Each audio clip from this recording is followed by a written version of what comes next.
Hey there, what's going on everybody? Thank you for joining us today on Cinema Recap. Glad to have you here as always. So today we're going to go ahead and check out The Legend of Tarzan from 2016. Spoilers ahead.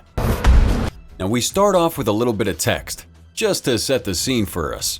Here we learn that King Leopold of Belgium has taken control of the Congo in Africa, mostly so he can strip it of all its rich resources, like diamonds. Unfortunately, 5 years on and he's run up so much debt that he's becoming bankrupt. Now desperate for money, he sent his most trusted servant, Leon Rom, into the Congo to find the legendary diamonds of Opa. The movie kicks off with Leon on his quest. He has a group of men with him as they wade through the Congo in search of these diamonds, only to suddenly become ambushed by a group of local savages. These locals make quick work of Rom's men though, all while Rom cowers under a bunch of shields like a little pansy. Now with his men all dead, the chieftain Mbanga approaches Rom and tells him that he can have all the diamonds he wants. All Rom has to do is bring him one man. A pause, a cheeky wink and nudge at the audience like we don't know what he's gonna say. And now we cut over to England, exactly where we want a Tarzan movie to start, where we meet Tarzan for the first time. Well, technically his name is now John Clayton III, and he lives a plush life in upper-class English society. But for the purposes of this video, we're gonna call him Tarzan because, well, he's Tarzan. So Tarzan's meeting with a bunch of English dignitaries who are trying to convince him to go on a little travel expedition through the Congo on behalf of King Leopold. Well, Tarzan, as expected, doesn't look too pleased. Enter Sam Jackson, aka George Washington Williams. He's a little more straight up with Tarzan, explaining in no uncertain terms that, hey, at least he's being honest with him. Well, Tarzan isn't buying all this and politely turns him down. But Williams isn't giving in that easy, and after Tarzan leaves, he chases him outside and explains the real reason for wanting him to go to the Congo. He continues on by telling Tarzan that he needs his help. Well, Tarzan knows the country and the people better than anyone, and together they might be able to prove what the king is doing and take him down. It is a better argument than the last one, and in the end, Tarzan agrees to join him. Time for a flashback now. A voiceover pairs with a flashback to show us how Tarzan came to be, his parents shipwrecked in the jungle, their struggle for survival, and of course Tarzan being discovered by apes and then cared for. It's kinda really sweet if you ignore all that bloodshed. So next, Tarzan heads home and we get to meet the wife, Jane Clayton. She's giving a lesson to some kids about African animals. But soon they become more interested in Tarzan. They run up to him and he shows them a little trick with his hands. I grew up running on old fools. He changed the bone structure. But he had some fun with the kids just to show us that this guy does have a sense of humor. Now it turns out that Jane is just as eager to go to the Congo as Tarzan, maybe even more so. She did grow up there after all, and just wants to go home. But our boy doesn't want Jane to go though. It isn't safe there. But she also isn't taking no for an answer. And then he tries to use their recently passed away child as an excuse to keep her there. But she's not having it. She's strong and independent, and she doesn't need no Tarzan telling her what she can and can't do. She's going with him, and there's nothing he can do about it. We get some more flashbacks of Tarzan struggling as a kid among apes. The theme here is Tarzan's struggle to find a place that he belongs. Clearly, he wants that to be England. But the call of the jungle is too much. He has to go back. And following a little tree makeout with Jane, he decides that he will. Now we have Tarzan, Jane, and Williams back in the Congo. Soon Tarzan comes across a few female lions feasting, but don't worry. A little bit of head touching confirms that they're buddies of his. Oh, how sweet. To the evil Rom now. It turns out that Rom's evil plan was to capture Tarzan when he landed at the main port at the Congo. But Tarzan didn't stop there. Now Rom has to find another way to grab him. No worries though. He knows where they're going, so a week's delay is all it'll cost him. Rom's investors don't seem too happy about it, but Rom assures him that it'll all be fine. Later that day, Tarzan and his party arrive at a small African village. These are some more old friends of his, the humankind this time. They hug and dance. Jane too clearly knows them all as they pull her in for some dancing and hugging as well. Let's call this scene a reunion. It turns out that Jane grew up in this village. And next, they take her to her old house. That night, they're sitting around the campfire and trading some stories. First, the villagers confirm what they already knew, that slavery has taken hold of the Congo. But soon the tales turn to those of Tarzan and the myth that grew around him when he was living in that jungle. Accompanied by some flashbacks, of course. They speak of his power over the animals of the jungle. We see him living with the apes, being one of them, going full Tarzan basically. And although he had a deep distrust of man after seeing what they did to his ape brothers, he was treated with kindness from the chief of this village, which is why he's so close with them now. Later that night, we get a little romance between Tarzan and Jane. Cut between flashbacks of when the two met, Tarzan and Jane reconnect the only way that we know how, some serious lovemaking, Tarzan style. But all is not as it seems. As the tribe beds down that night, Ram and his men sneak into the village, guns cocked and ready.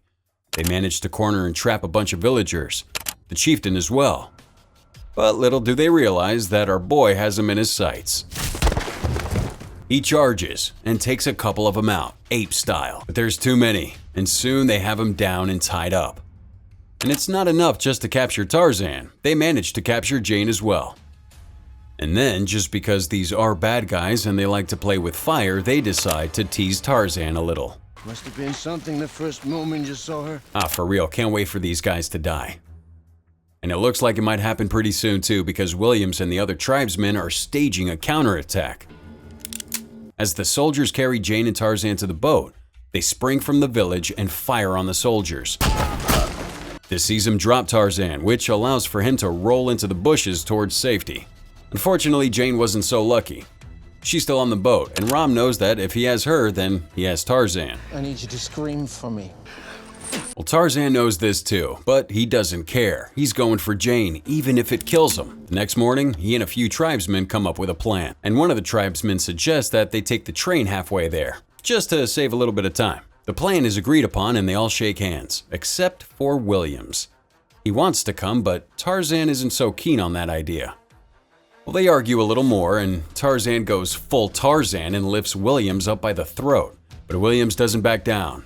And our boy realizes he has no choice. Williams is coming with him. On the boat now, Jane confronts Ram. She tells him that they're here on a royal invitation, and this is a huge mistake that he would do best to rectify. But that smarmy Ram simply informs her. Lady Clayton, I orchestrated the invitation. Ouch.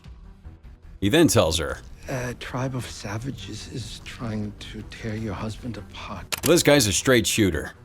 And in case you don't believe me, he goes and tells Jane that he's gonna have to kill her next when he's done with all this. Back to the jungle, where Tarzan and the others are sprinting through that said jungle. They come to a sudden stop at the top of a huge cliff. But this is Tarzan we're dealing with, and from the top of the cliff they can hear the train passing beneath them. Williams is there too, and asks the obvious question. How are we supposed to catch a train going 40 miles an hour? Well, gee, I don't know, Williams. Have you ever seen a Tarzan movie before? In response, Gravity. yep. Tarzan and the tribesmen dive headfirst off that cliff and into the treetops. Williams has no choice but to follow, and thanks to the magic of film editing and film logic, he lands safely on a tree branch. From there, they run through the canopy until they come to a spot just above where the train is passing underneath. Tarzan wraps a vine around his hand, which can only mean one thing. Tarzan going full Tarzan. With Williams on his back, he's swinging through the trees, chasing after the train with ease. Our boy breaches that train, where he finds a bunch of soldiers just chilling. And he's tearing through them like an ape tears through a paper bag. They capture the conductor, who explains that. I'm just an engineer for the bridge. Well, it turns out that King Leopold's on a mission to take over this country. And he'll do it too with those 20,000 men that he's bringing in. There's just one problem. He still has to pay him. So for any of you who are not paying attention, now Tarzan has to stop Ram not just to save Jane, but to save the entire Congo. And it's flashback time, but this one is where Jane saved Tarzan's life. She gets attacked by an ape, and looks like she might get killed until a young Tarzan swings in to save her. But this almost kills him, and she's forced to bring him back to the village to recover. It's here that she falls for him for the first time.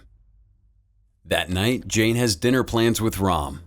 Before she goes in, however, they strap one of her friends in a cage and hang him above water. He still treats Jane with some respect as they eat.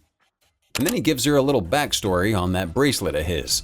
My priest purchased it for me in Jerusalem when I was 9.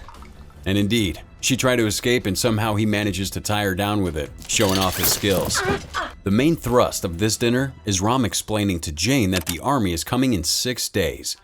He just needs the diamonds from Chieftain Mbanga after he delivers Tarzan. But he wants to know why Mbanga wants Tarzan so bad. Why he wants him dead. Well, he has no idea. What did Tarzan do? Killed his only son. Yeah, I can't help but feel that she's pretty accurate on that one. The train has come to a stop, and Tarzan's preparing to make the final leg of his journey through the jungle, alone. He even tells Williams now that with the evidence they found, ledgers that detail the slavery taking place in the Congo, there's no need for him to come any further. But Williams isn't going to leave a friend behind and insists that he joins.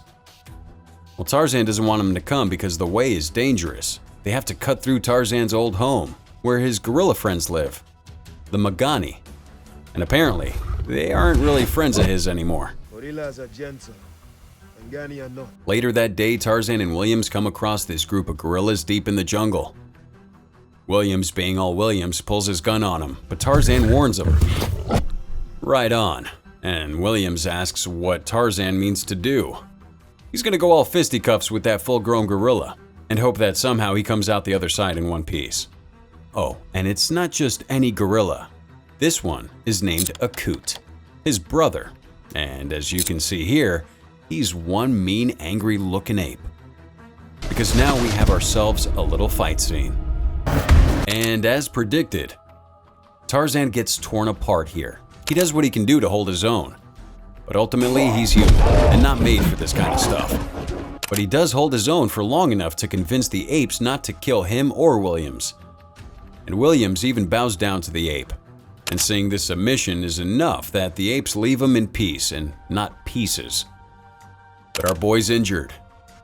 Not only is his shoulder popped out, but he's got a nasty bite wound, which Williams helps him out with. This gives us a chance for a literal campfire scene. Back on the boat, and Jane is beefing with one of her captors. Was the only reason you weren't service? Is that what your mother would call it? This barb is enough to see that angry soldier drop the cage into the water that has Jane's friend trapped inside.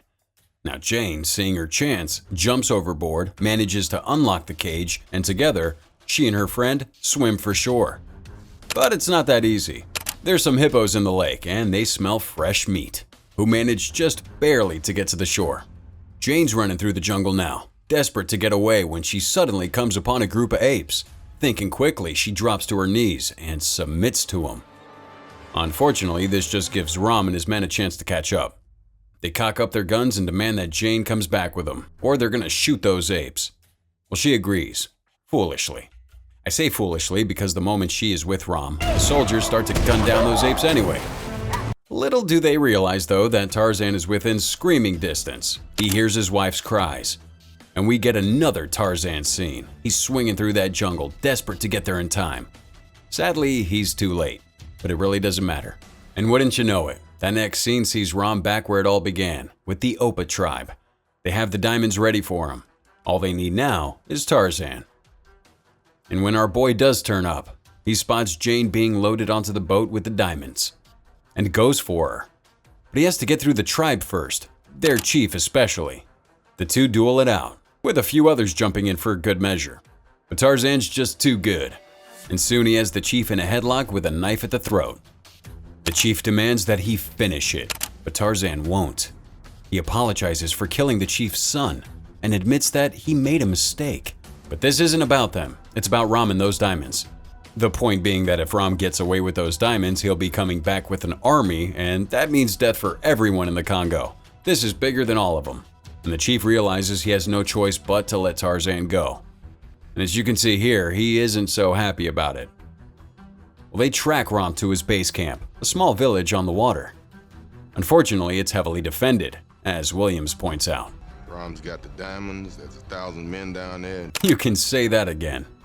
But I wouldn't, because Tarzan clearly has a plan. And indeed, he walks off that screen, and next time we see him, he's running with some tiger friends towards a huge herd of buffalo. And pretty soon they're all charging right for that camp. The men in the camp hear him coming before they see him, a real Jurassic Park moment. And then the herd appears. They flow into that valley like water through a river, absolutely demolishing the town along the way. Rom realizes that to stay is futile and quickly orders the diamonds onto the boat and to safety. He tries to drag Jane along with him, but it's all too much, and he ends up leaving her. Enter Tarzan. He's running with the animals, riding on the back of a buffalo at one point just to save a bit of time. Then he's swinging through the harbor, charging at the men who's hitting him with some bullets that seem to be doing nothing. His mind is on track for one thing and one thing only: Jane. Well, he rescues her with a pretty cool swing move. Rom has managed to get onto the boat with the diamonds and is now headed out to sea where a navy awaits him. But our boy's not going to let it be that easy. He dives into the water as the harbor crashes down around him and swims to the boat. Meanwhile, Williams finds himself a gun. Well, it's more than just a gun. He opens fire on the escaping boat and kills basically everybody inside. On top of all of that, that ship starts to sink. This allows Tarzan to catch up and climb aboard, his target now being Rom, who I get the feeling isn't going to be living for much longer. But wouldn't you know it, that bracelet of his is a handy weapon, and he manages to sneak up on Tarzan and wrap it around his neck, choke him, and tie him down to the boat. And it kind of looks like he's just going to end him. So much so that he decides to get a sneaky word in. Farewell, sweet lord. Take Tarzan with you. Well, the taunt is enough to see Tarzan snap back into action, and he traps Rom between his legs, squeezes so damn hard that it snaps that bracelet from around his neck. Meanwhile, some hungry alligators get a whiff of that action and start to move on the boat. Seeing them coming, Tarzan holds Rom in place just long enough to feed him to the gators. A fitting end for a rather terrible person. The boat explodes. The natives cheer. As we all knew was going to happen, Tarzan survives. He and Jane embrace in a romantic kiss that looks so good that Williams wants to get in on it too. They hug it out too, and those natives cheer again for this bromance. After that, Williams visits the English dignitaries and shows them the evidence of slavery happening in the Congo. Up next, we cut forward 1 year to reveal that Tarzan and Jane had another child together. Back home once again, going full Tarzan for a final time. And that wraps it up, guys. Thanks for chilling with us on The Legend of Tarzan, produced by Warner Brothers Picture, released back in 2016. Had a lot of great Tarzan moments in this film. Which one was your favorite? Let us know with that hashtag #CinemaRecap in the comments, and as always, till next time.